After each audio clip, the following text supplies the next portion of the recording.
ರೇಣುಕಾಸ್ವಾಮಿ ಕೊಲೆ ಪ್ರಕರಣ ತನ್ನ ಬಾಳನ್ನೇ ತಿರುವಿ ಹಾಕುತ್ತೆ ಎನ್ನುವುದನ್ನ ದರ್ಶನ್ ಊಹಿಸಿರಲಿಲ್ವೇನೋ. ಎರಡನೇ ಬಾರಿ ಜೈಲು ಸೇರಿರುವಂತಹ ದರ್ಶನ್ ಸೌಲಭ್ಯ ಸಿಗದೆ ಸಂಕಷ್ಟಕ್ಕೊಳಗಾಗಿದ್ದಾರೆ. ಈ ಬಗ್ಗೆ ಹೇಳಿಕೊಂಡಿದ್ದಕ್ಕೆ ಪತ್ನಿ ಕಣ್ಣೀರಾಗಿದ್ದಾರೆ.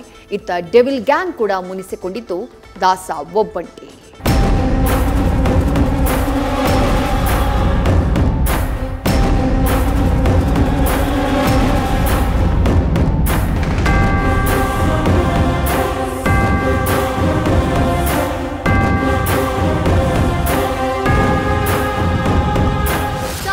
ಸ್ಟಾರ್ ದರ್ಶನ್ ನವರಾತ್ರಿ ಆಯುಧ ಪೂಜೆ ಬಂದ್ರೆ ಸಾಕು ತಮ್ಮ ಐಷಾರಾಮಿ ಕಾರುಗಳಿಗೆ ಪೂಜೆ ಮಾಡ್ತಾ ಸಖತ್ ಸುದ್ದಿಯಾಗ್ತಿದ್ರು.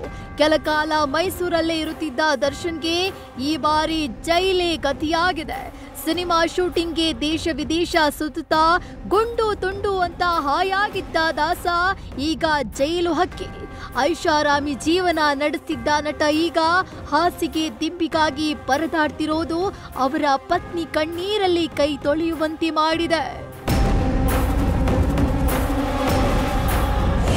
ಜೈಲಲ್ಲಿ ದರ್ಶನ್ ಗೋಳಾಟ ನೋಡಿ ಪತ್ನಿ ಕಣ್ಣೀರು.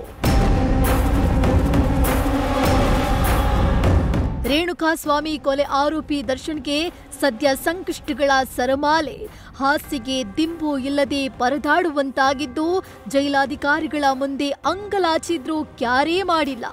ಜೊತೆಗೆ ಯಾವುದೇ ದೈಹಿಕ ಚಟುವಟಿಕೆಗಳಿಲ್ಲದೆ ಕಷ್ಟವಾಗುತ್ತಿದೆ ಅಂತ ಪತ್ನಿ ವಿಜಯಲಕ್ಷ್ಮಿ ಮುಂದೆ ತಮ್ಮ ಸಂಕಷ್ಟಗಳನ್ನ ದರ್ಶನ್ ತೋಡಿಕೊಂಡಿದ್ದಾರೆ.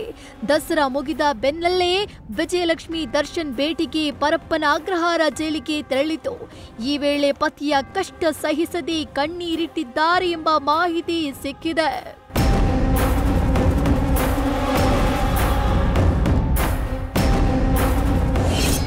ಕಣ್ಣೀರಾಕಿದ ಪತ್ನಿಯನ್ನ ನೋಡಲಾಗದೆ ಜೈಲಿಗೆ ಬರಬೇಡ ಎಂದ ದಾಸ. ಇನ್ನು ಪತ್ನಿ ವಿಜಯಲಕ್ಷ್ಮಿ ಜೈಲಿಗೆ ಬರಲು ಕಷ್ಟ ಎದುರಿಸುವಂತಾಗಿದೆ. ಜೈಲಿಗೆ ಬಂದು ಗಂಟೆಗಟ್ಟಲೆ ಕಾದ ಬಳಿಕ ದರ್ಶನ್ ಭೇಟಿಯಾಗಬೇಕು. ಅಲ್ಲದೆ ತನ್ನ ಕಷ್ಟ ನೋಡಿ ಕಣ್ಣೀರಾಕಿದ ಪತ್ನಿಯನ್ನ ಸಹಿಸದ ದರ್ಶನ್ ವಿಜಯಲಕ್ಷ್ಮಿಗೆ ಜೈಲಿಗೆ ಬರಬೇಡ ಎಂದಿದ್ದಾರೆ ಎಂಬ ಮಾಹಿತಿ ತಿಳಿದು ಬಂದಿದೆ. ನನ್ನ ಹಣೆಯಲ್ಲಿ ಏನ್ ಬರ್ದಿದ್ಯೋ ಅದೇ ಆಗುತ್ತೆ, ಇಲ್ಲಿಗೆ ಬರಬೇಡ ಅಂತ ದರ್ಶನ್ ಭಾವುಕರಾಗಿದ್ದಾರಂತೆ. ಇನ್ನು ಸೌಲಭ್ಯಗಳದ್ದು ಮಾತ್ರವಲ್ಲದೆ ಸಹ ಕೈದಿಗಳದ್ದು ದರ್ಶನ್ಗೆ ಸಮಸ್ಯೆಯಾಗಿದೆ. ಇನ್ನು ರೇಣುಕಾಸ್ವಾಮಿ ಕೊಲೆ ಪ್ರಕರಣದ ಸಹ ಆರೋಪಿಗಳು ಕೂಡ ದರ್ಶನ್ ವಿರುದ್ಧ ಮುನಿಸಿಕೊಂಡಿದ್ದಾರಂತೆ. ದರ್ಶನ್ ಜೊತೆಗಿನ ಮಾತು ಸ್ನೇಹ ಅಷ್ಟಕ್ಕಷ್ಟೇ ಎಂಬಂತಾಗಿದೆ. ಸುಪ್ರೀಂ ಕೋರ್ಟ್ ಆದೇಶದ ಮೇಲೆ ಎರಡನೇ ಬಾರಿ ಜೈಲು ಸೇರಿದ ಡೆವಿಲ್ ಗ್ಯಾಂಗ್ ದರ್ಶನ್ರಿಂದಲೇ ಜೈಲು ಸೇರುವಂತಾಯಿತು. ಅಲ್ಲದೆ ಯಾವುದೇ ರಾಜಾತಿಥ್ಯ ಇಲ್ಲದಿದ್ದಕ್ಕೆ ದರ್ಶನ್ ಏನೂ ಉಪಯೋಗಕ್ಕೆ ಬರ್ತಿಲ್ಲ ಅಂತ ಸಹ ಆರೋಪಿಗಳು ಮುನಿಸಿಕೊಂಡಿದ್ದಾರಂತೆ. ಹೀಗಾಗಿ ದರ್ಶನ್ ಜೈಲಿನಲ್ಲೂ ಒಂಟಿಯಾಗಿದ್ದಾರೆ.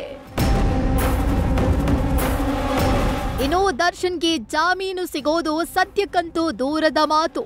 ಸುಪ್ರೀಂ ಕೋರ್ಟ್ ಆದೇಶವನ್ನ ಪರಪ್ಪನ ಅಗ್ರಹಾರ ಅಧಿಕಾರಿಗಳು ಕಟ್ಟುನಿಟ್ಟಾಗಿ ಪಾಲಿಸ್ತಾ ಇದ್ದು ದರ್ಶನ್ ಮತ್ತು ಪಟಾಲಂಗೆ ಸಂಕಷ್ಟ ತಂದೊಡ್ಡಿದೆ. ಒಟ್ಟಾರೆ ಐಷಾರಾಮಿ ಜೀವನ ನಡೆಸುತ್ತಿದ್ದ ದರ್ಶನ್ ಜೈಲು ಪಾಲಾಗಿ ಕನಿಷ್ಠ ಸೌಲಭ್ಯಕ್ಕೆ ಪರದಾಡ್ತಿದ್ದಾರೆ. ಇತ್ತ ಗಂಡನ ಕಷ್ಟ ನೋಡಲಾಗದೆ ಪತ್ನಿ ವಿಜಯಲಕ್ಷ್ಮಿ ಕೂಡ ಕಣ್ಣೀರಿಟ್ಟಿದ್ದು ದರ್ಶನ್ಗೆ ಮತ್ತಷ್ಟು ನೋವುಂಟು ಮಾಡಿದಂತಾಗಿದೆ.